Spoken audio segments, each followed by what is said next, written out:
بسم اللہ الرحمن الرحیم الحمدللہ وکفا والصلاة والسلام علی نبی محمد المصطفیٰ اما بعد فاعوذ باللہ من الشیطان الرجیم بسم اللہ الرحمن الرحیم وذکر فإن الذکر تنفع المؤمنین وما خلقت الجن والانس الا ليعبدون ما اريد منهم من رزق وما اريد ان يطعمون ان الله هو الرزاق ذو القوة المتين صدق اللہ العظیم۔ معزز سامعین عزیز احتشام، آج کی اس مختصر نشست کا عنوان ہے اسلام کا تصور عبادت۔ ارشاد ربانی ہے وَذَكِّرْ فَإِنَّ الذِّكْرَ تَنْفَعُ الْمُؤْمِنِينَ، کہ آپ نصیحت کیجئے، نصیحت اہل ایمان کو فائدہ دیتی ہے۔ وَمَا خَلَقْتُ الْجِنَّ وَالْإِنسَ إِلَّا لِيَعْبُدُونَ، رب فرما رہا ہے کہ میں نے جنوں اور انسانوں کو صرف اپنی عبادت کے لیے پیدا کیا۔ ما اريد منهم من رزق وما اريد ان يطعمون، نہ ہی تو میں ان سے طالب رزق ہوں اور نہ میں یہ چاہتا ہوں کہ مجھے یہ کھانا دیں۔ ان اللہ هو الرزاق ذو القوة المتین، بے شک اللہ ہی کی ذات وہ ذات ہے جو قوت رزاق بھی ہے، رزق دینے والی بھی ہے، قوت والی بھی ہے اور قدرت والی بھی ہے۔ سامعین عزیز احتشام، اس تلاوت کردہ آیات میں سے جو پہلی آیت ہے، اگر ہم اس پہ غور کریں تو اس میں ہم اپنے ایمان کو اچھے انداز سے پہچان سکیں گے۔ قرآن یہ کہتا ہے کہ آپ نصیحت کریں، جس میں ایمان ہوگا وہ نصیحت پکڑے گا۔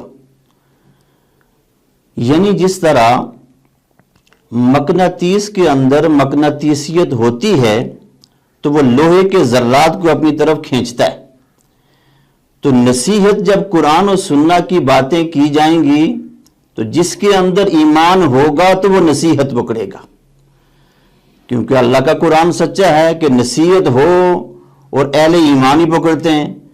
تو آج جو اس دور کے اندر ہمارے معاشرے میں بے شمار مرتبہ دروس ہوتے ہیں، واعظ و نصیحت کی باتیں ہوتی ہیں، فکر و عمل میں تبدیلی نہیں آتی۔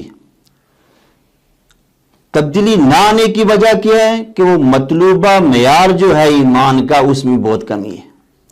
لیکن یہ ہو نہیں سکتا کہ ایمان بھی ہو اور قرآن و سنت کی باتیں بھی ہوں اور فائدہ نہ ہو۔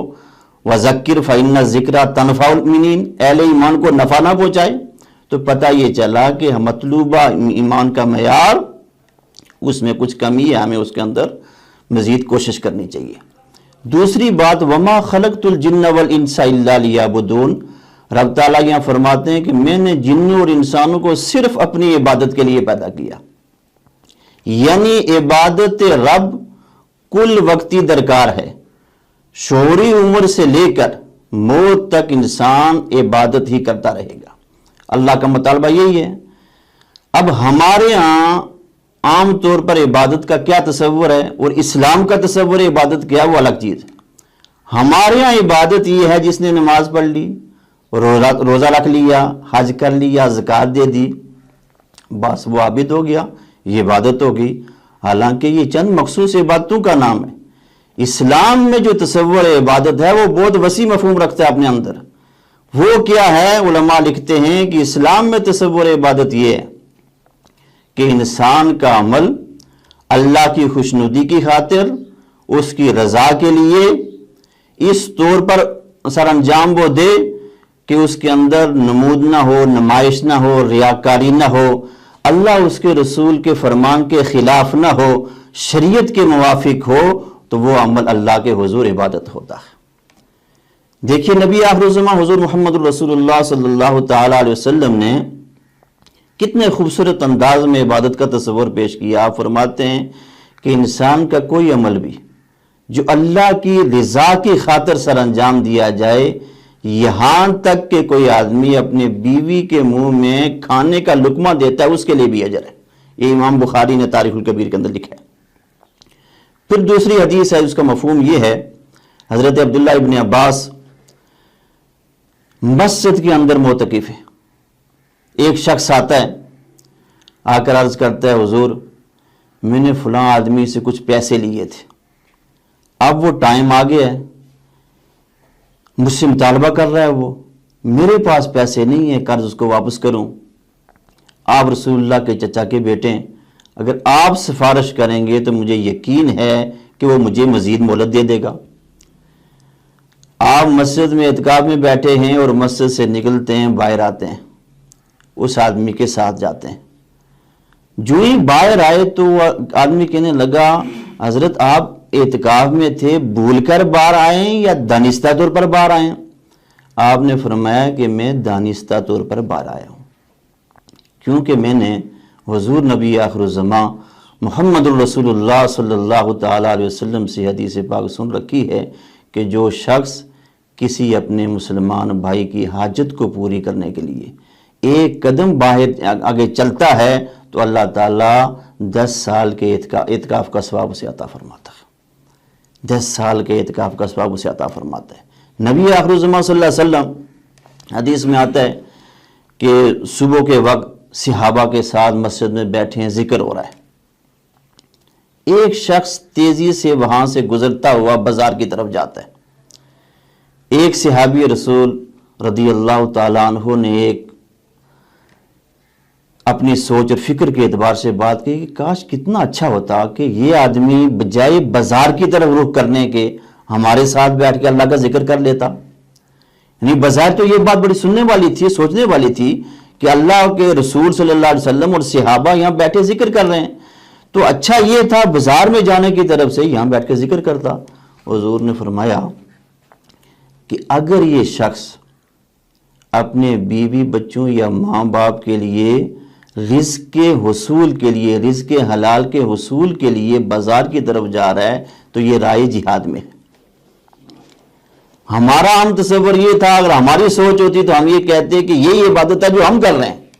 رسول اللہ نے بیان فرمایا کہ جو بندہ رزق حلال کے لیے بازار کی طرف جاتا ہے تو وہ رائے جہاد میں ہے، وہ بھی بڑی بڑی عبادت ہے.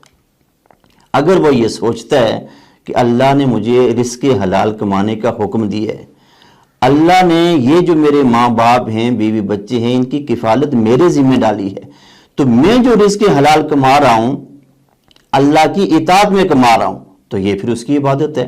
اگر وہی عبادت رزق کمانے والا اگر اس کا یہ تصور ہو کہ میں جہاں مال کماؤں گا، دوسروں سے آگے بڑھوں گا، بنگلہ کوٹھی ہوگی، یعنی عبادت کے تصور سے ہٹ کر جب دنیا کا تصور لائے گا تو پھر وہ عبادت رب نہیں ہوگی، عبادت شیطان ہوگی، عبادت نفس ہوگی. رزق کمانا ایک چیز ہے، لیکن اس کی نیت اگر بدل جاتی ہے تو وہ عبادت میں ہوگا، اگر نیت نہیں بدلتی تو وہ دنیا پرستی کے اندر ہوگا، نفس پرستی کے اندر ہوگا. آخری بات جو رب تعالیٰ نے بیان فرمائی، ما ارید منہم من رزق وما ارید ان یطعمون، یہ ہمارے انسان کی جو سب سے بڑی کمزوری ہے اس کی نشاندہی اللہ تعالیٰ نے بیان فرمائی ہے. کمزوری کیا ہے؟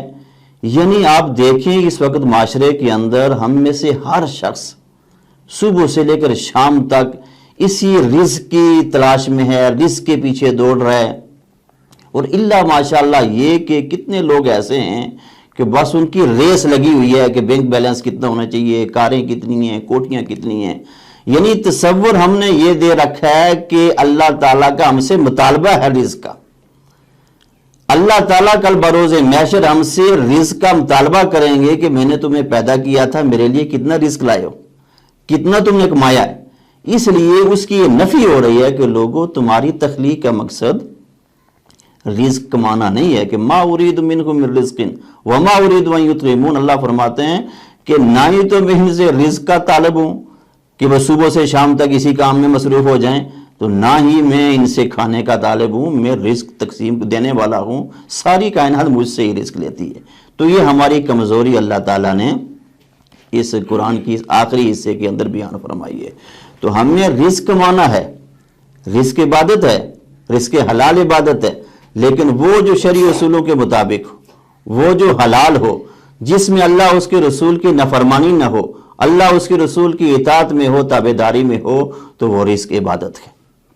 مومن کا ایک ایک لمحہ عبادت ہے، یہ نہیں کہ خالی مسجد میں بیٹھ گیا تو اس کی وہی عبادت ہے۔ مومن کا ایک ایک لمحہ عبادت، اگر وہ اللہ اس کے رسول کے بتائے ہوئے طریقوں کے مطابق کام کرتا ہے تو ایک ایک لمحہ عبادت ہے۔ نبی آخر الزمان حضور محمد رسول اللہ صلی اللہ تعالیٰ علیہ وسلم نے ارشاد فرمایا کہ بندہ مومن عشاء کی نماز جماعت سے پڑھ کے سوتا ہے تو آدھی رات کا ثواب، آدھی رات عبادت کرنے کا ثواب اس کے نامہ اعمال میں لکھا جاتا ہے۔